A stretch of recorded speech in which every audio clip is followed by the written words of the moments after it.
When one part of the body hurts, we all hurt.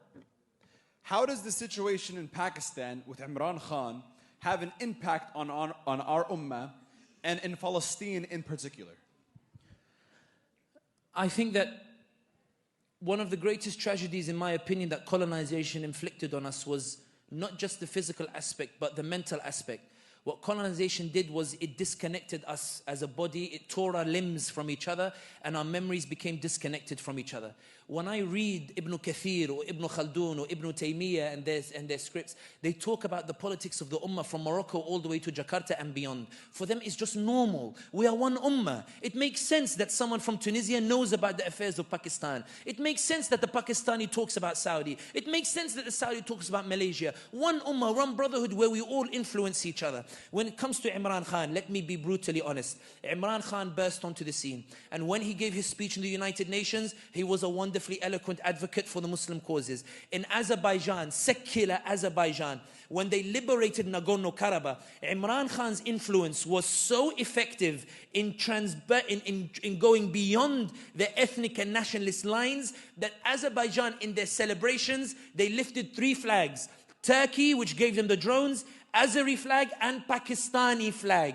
When Imran Khan emerged onto the scene, there was a shift in the Muslim world that culminated in the Kuala Lumpur summit in 2019. The Saudi Crown Prince and the UAE were so terrified of the Kuala Lumpur summit because they believed if Imran Khan went and attended, Imran Khan would lend a Muslim legitimacy to this conference that was designed to rebuke the de-Islamization policies of UAE and Saudi Arabia, which were looking to introduce alcohol, looking to introduce OnlyFans model concerts, which were looking to introduce casinos into those areas. The Saudis, they threatened Imran Khan. They said, Wallahi, if you go to Kuala Lumpur, we will cut our investments to Pakistan and we will kick out the Pakistanis from Saudi Arabia and you can deal with it. Pakistan must be dependent on us. It cannot be equal to us. Imran Khan, the potential that he was about to bring in terms of establishing an independence. Remember, at every OIC meeting, Imran Khan would bring up 2 topics,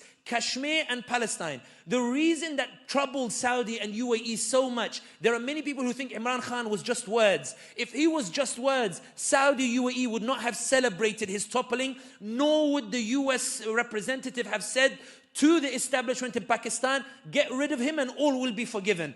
The Imran Khan's words were having such an impact, the way your words are having an impact on Biden, Blinken and the shift in public opinion, that Imran Khan was bringing up Kashmir at a time in which Saudi and UAE were trying to get warmer ties with India.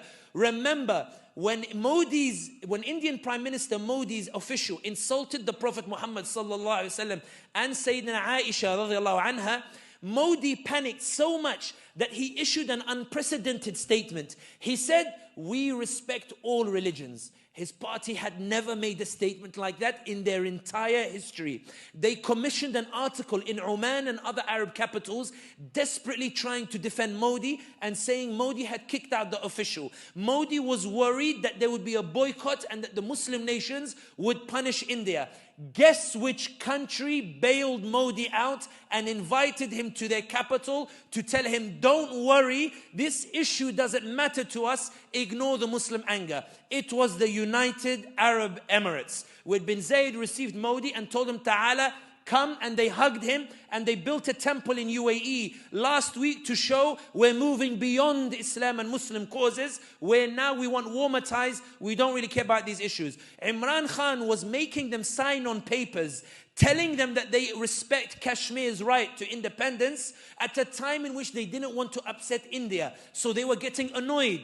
Imran Khan kept bringing up Palestine at the OIC and making Saudi and UAE sign on a commitment to Palestinian liberation at a time in which UAE and Saudi were trying to get close to the Israelis. They told Imran Khan, listen, calm down, bro. I'm trying to get close to India and Israel. Why do you keep bringing up these issues? Why do you keep talking about it? The Saudis were getting them not to talk about it. We brought Iggy Azalea and Shakira and Mariah Carey to get them to forget about Palestine, Kashmir. Why are you bringing it up in the OIC? The UAE said we're building casinos and the like to make them forget about Palestine and Kashmir. Relax, why do you keep talking about it? Take a few million and shush. And Imran Khan said, I'm not going to shush. Then Imran Khan made the greatest heinous crime in Pakistan.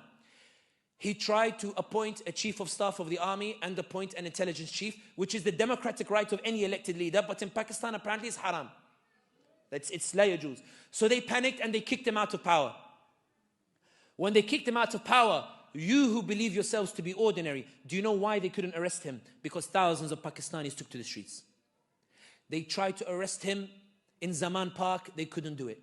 They tried to, they said, let's hold by-elections just to get rid of PTI. They did the by-elections, PTI won a landslide election in the largest province in Pakistan, in Punjab. Then they panicked and they said, Ya ilahi, what's going on over here? Then PTI, they tried to pull a nice move. They wanted to dissolve the assembly of Punjab to force general elections. The establishment said, whoa, whoa, whoa, whoa, whoa, whoa, whoa. They said, we're not holding general elections. We're going to appoint a new assembly. And then they went to the Supreme Court. Supreme Court said, no, you have to hold elections. They said, toz for Supreme Court. We're not respecting this Supreme Court. The reason they couldn't arrest Imran Khan was because people were getting like Arab accounts were talking about Imran Khan. They were raising awareness saying, dude, what's happening to Imran Khan? He's being attacked only because he's suddenly raising the awareness. But ya ibadallah, let me tell you something phenomenal about these Pakistani brothers and why I believe the Ummah is alive. I refuse to believe the Ummah is weak. The establishment spent 2 years preparing to rig the elections to ensure that Imran Khan would be eliminated from the scene and PTI. They got him in prison, they arrested him because on May 9th, some installations were burnt. Some Pakistanis, they got scared suddenly and they went home. I don't know why, but in any case, it is what it is. They arrested Imran Khan. They threw 250 charges. They found something about his marriage. Apparently the wife didn't wait for an iddah period or something. Something was so ridiculously disgusting the way they did it. But in any case, they put him in prison. And they tried to rig the elections. But this is the point I was making about social media. When I said earlier that they can shadow ban thousands of accounts, they can't shadow ban millions. They can't shadow ban millions of accounts. They can't shut down millions of voices. Because when they tried to rig the elections, what the Pakistanis did was, they went and voted for independents who are from Imran Khan's party. And they came first. They started rigging in broad daylight.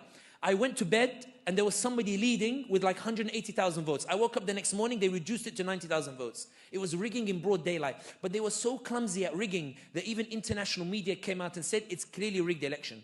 The reason I give you this context is one, please read about what's happening in your ummah.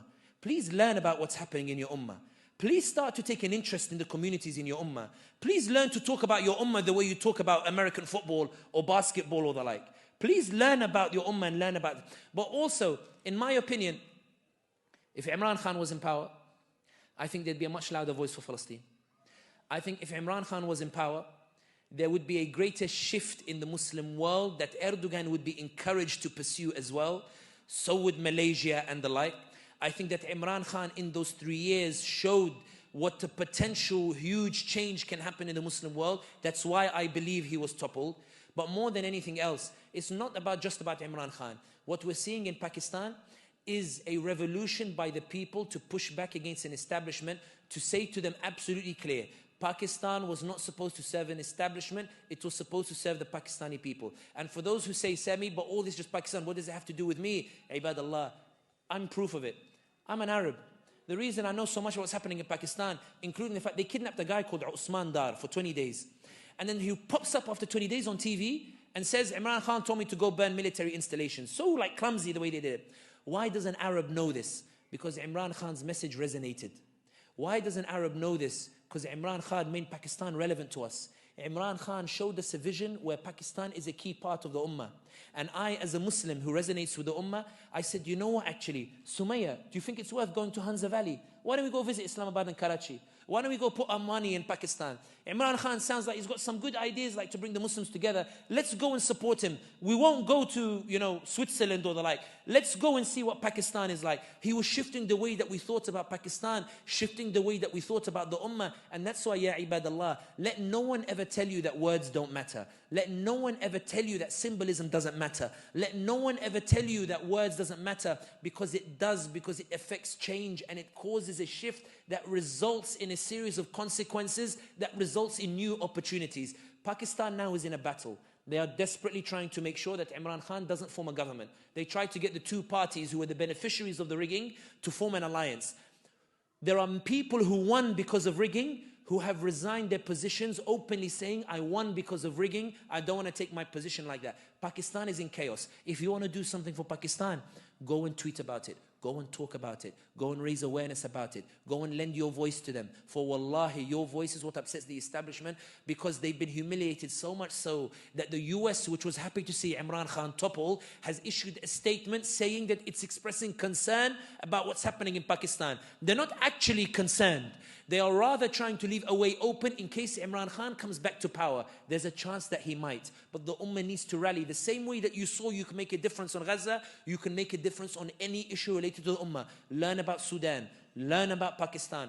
Go and learn it. You learn about so many other things. What's stopping you from going to learn and teaching your kids that these things matter? For wallahi, these borders are artificial. The Ummah is one. And the proof is that Allah in the history of Islam, the liberation of Al-Quds was done by Umar al-Khattab, the Arab, and by Salah ad-Din, the Kurd, and Constantinople fell to the Turk. And we have the most profound scholars in our history like Baba Ahmed from the West African kingdoms. And we have some of the greatest poets and scholars from modern-day Pakistan and India. And we have the Mughals, and we have those from Malaysia and India. Every single ethnicity contributed to Islam, because for them Islam was not ethnocentric. Islam was beyond that. Islam was anybody who said, I'm a Muslim. That's why our armies were composed of people from everywhere. Ibadallah, when did the Ummah start believing these borders that were made? Let's look beyond it. Let's learn about it. Because wallahi, in my opinion, if the Pakistanis win in Pakistan, there will be a domino effect on the rest of the Muslim world, inshallah. Takbir. Takbir.